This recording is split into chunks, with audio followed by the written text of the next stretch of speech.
So, well, a number of things, and it's changed over the years, but for me, a black belt has reached that level where they faced fear and they can move toward it. I found from my experience in martial arts and other things, there are only two things going on. You're either working towards something you want to do or away from something you're frightened of.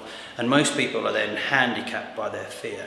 So for me, a black belt is someone who's taken that, because of course, in a full contact art, fear is the background.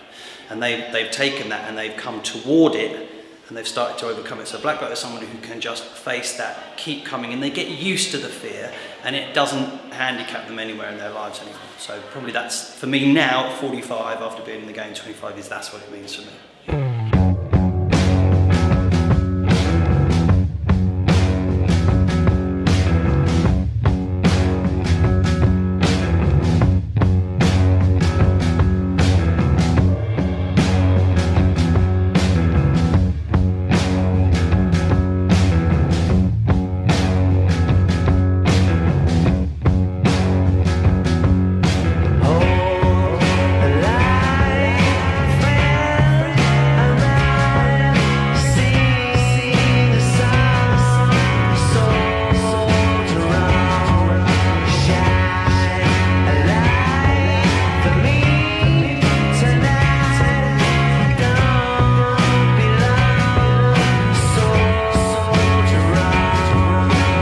To be a black belt means that you've got the mental strength and the determination to achieve a goal that you've set yourself to do.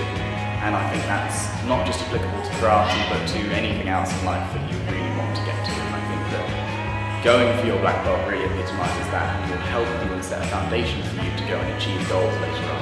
I think that not only do you have to kind of excel at not just the karate and the physical act of it, you'd have to be able to have the kind of confidence to be able to lead others like what you're just doing in there, and then also to be able to carry that into other aspects of your life, which can impact other aspects such as like school, work, or whatever. And I think it can help outside of karate, not just inside of karate.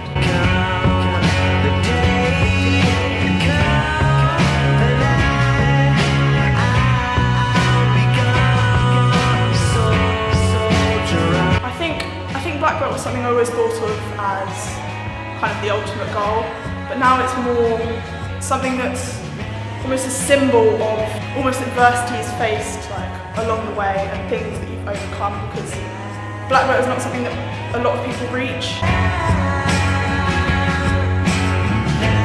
Well, really now, to what I've got there, that ability to move toward what makes you uncomfortable and just go, do you know what, let's do it anyway, let's just do it. And actually the most paralysing thing is to watch people who are frightened, who don't step in, because that fear will go with them.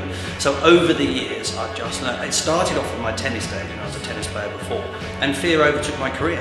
It destroyed my career because I couldn't overcome it, I didn't step toward it, I made every excuse of why I would lose. But then the martial arts, by facing it day in, day out, week in, week out, I got a chance to kind of rehabilitate from that and move toward the fear. So that's over the years, that's been the most valuable thing, and which is what I then try and pass on to my guys. So obviously the physical side of it, I wouldn't be sort of who I am and have the self-image of myself without having done all that karate, and it means that I sort of discipline myself to make sure I stay in shape, and I really enjoy being in shape and doing that. And then into the wider sort of spectrum of things, karate has helped me be confident, it's helped me be assertive, because you always know that you can trust yourself. If you can trust yourself to do 100 push-ups, you can trust yourself to finish a piece of homework.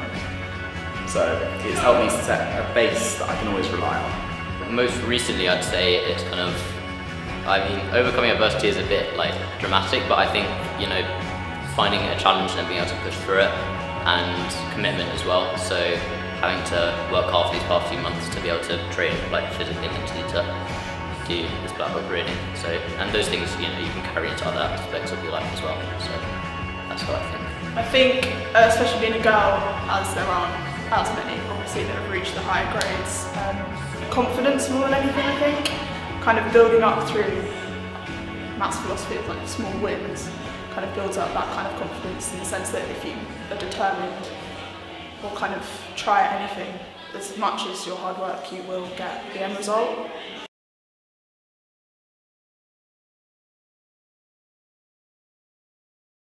So, well, I mean, I've witnessed a few, so I kind of know what it's going to be like, and I've fought in a few as well, so it's going to be, you know, like very intense and quite long.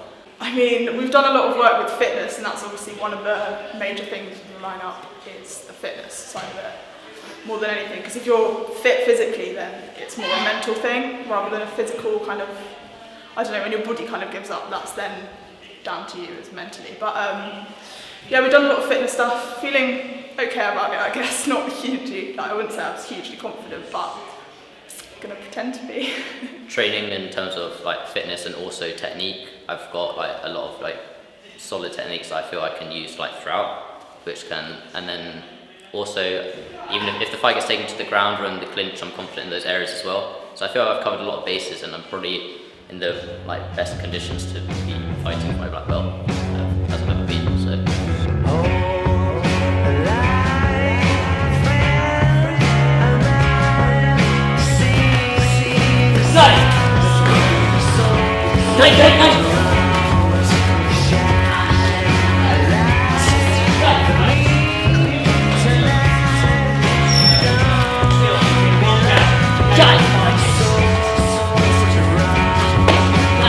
We're so close to the students, you know, we're like a tight bond of black belt training, but they become like your own family, of course, you know, just in martial arts terms, with your own family. So I never enjoy it, because it's just like, you know what they're going through.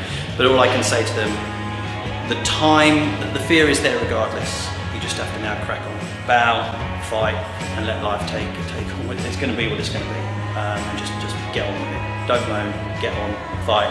The end will come when the end comes. So.